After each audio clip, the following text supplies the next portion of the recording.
Hey, this is Josias.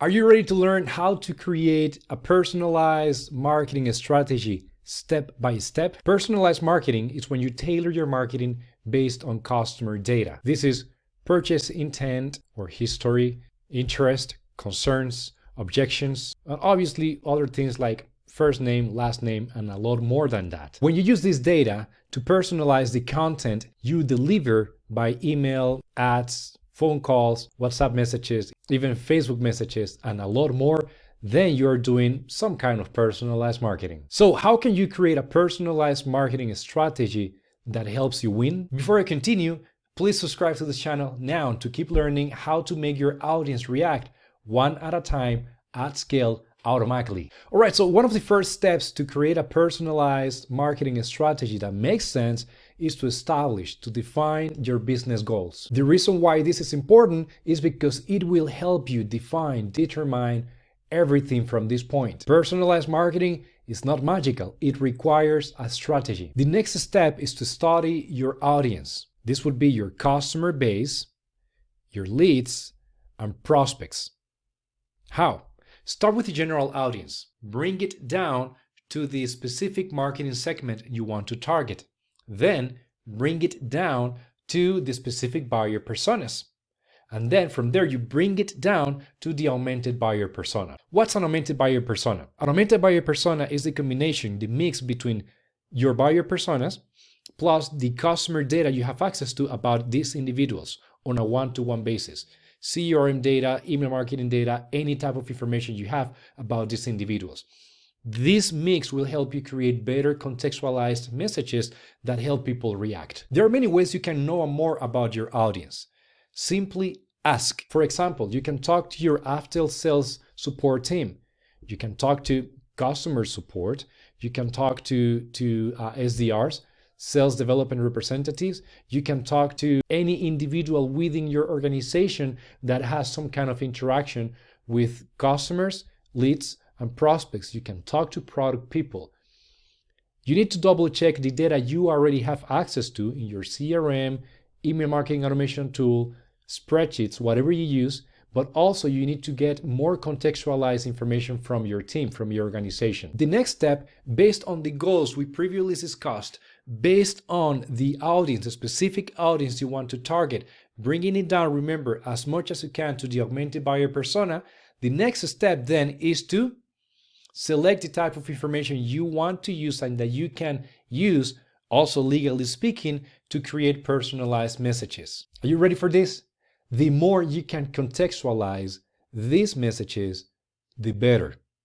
Again, the more you can contextualize these messages, the better. Right now, if you create an email that says, "Hi, Josias," that's great, that's perfect, but many times that's not enough. And the reason for this is because your competitors are probably already doing that. You know what something your competitors are not doing? Chances are they are not contextualizing the messages they send to their audiences in a way that makes sense to the particular individuals they're targeting. This means that you need to translate the data you have access to into something that makes sense to the individual you're targeting.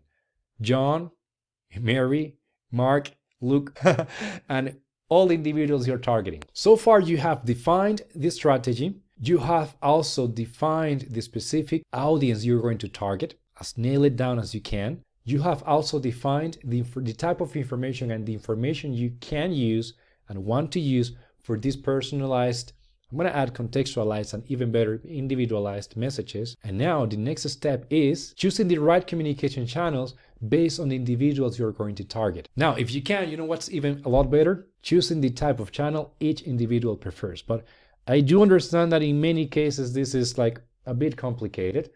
A lot of companies, most organizations use email marketing, email as their main communication channel. But if you have the option, if you can, select the channel where you can actually win, but do it on a one-to-one basis. In many cases, you can do this by simply asking, do you prefer email or WhatsApp? Do you prefer email or SMS? Do you prefer email or physical letters? Wherever you get better conversions, that's what you need to use if it is, operational speaking, viable. So far you have defined your strategy, you have defined the specific target audience, as nail it down as you can. You have also defined the type of information you want to use and that you can use, also legally speaking. You have also defined the communication channel you want to use or you can use or your customers want you to use with them. And now the next step is double checking all technical requirements. So, for example, let's say that somehow you realize that your audience prefers text messages. If you're not currently sending text messages to your audience, you need to find a way to send those messages. Same applies to email, same applies to WhatsApp messages, same applies to physical letters mailed to physically to your audience. It doesn't really matter, whatever it is. Now that you have done all this, it's time to get a bit more into operations. What's going to trigger these personalized messages? Are these batch campaigns or bulk campaigns? So this is when you already have all the data in your CRM or all the data in your email marketing automation tool and you hit send or publish and the campaign is sent? Or are these messages triggered based on user behavior? For example, because a lead has requested information through a landing page using a lead generation web form, the email, the personalized email, the personalized video, the personalized SMS, whatever it is automatically created. So again, we have then bulk campaigns when you already have all the data, and we also have marketing automation workflows or trigger-based messages. There are many ways you can create trigger-based messages. For example, in many cases, if the marketing automation tool you are using allows this type of thing, you could actually send a personalized email to a lead that has visited a specific landing page. Or you could also create a personalized email or a personalized SMS, for example, and send it if a contact hasn't responded in 3, 4, 5 days. Or if the contact opened a PDF or opened a proposal or whatever you have on your side. So there are many ways to trigger personalized messages. The way you do this in a way that actually makes sense, that helps you win, is by taking a closer look at your funnel and the way you communicate with your leads, prospects, and customers. If you don't have a marketing funnel, that's totally fine. Maybe you're following a different technique, flywheel, whatever it is. It doesn't really matter. Simply take a closer look at all the interactions with your customers, with your leads, and your prospects, and based on your business goals, decide what's the best way to reach out so that you can win their trust, their business, bring them back, whatever you have defined. Once you've done all this, it's time to then write the personalized messages. To successfully do this, you use the data you have access to, and you find creative ways to translate that information into something that makes sense, not only from your perspective, but especially from your customers or your audience perspective on a one-to-one basis and at scale. An easy way to do this is by using spreadsheets or structured information you can use, you can measure, you can copy paste. If you can put it in a spreadsheet, you can also put it in an email. Now, do not forget to use personalized calls to action. Personalized calls to action are extremely effective. Generally speaking, they're about 200 to 300 more effective than generic calls to action. Since you have personalized information and you can contextualize that information into something that makes sense, use them. Now it's time to A/B test. So you've created all this strategy, you've defined your goals, audience, the data you have access to, the right channel for each individual, the messaging. Now it's time to A/B test. So if you have an audience, let's say of 2,000 people, don't send the same message to all of them, even if it is personalized. This is a great opportunity to A/B test. So if you're sending email marketing campaigns, you want to A/B test the subject line to see which one gets more opens. In terms of the content, you want to A/B test responses, you want to A/B test the click-through rate, the percentage of clicks in the content. There are many things you want to A/B test.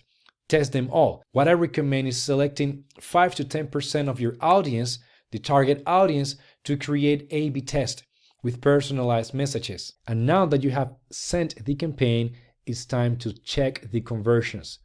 Review the analytics. Go as granular as you can.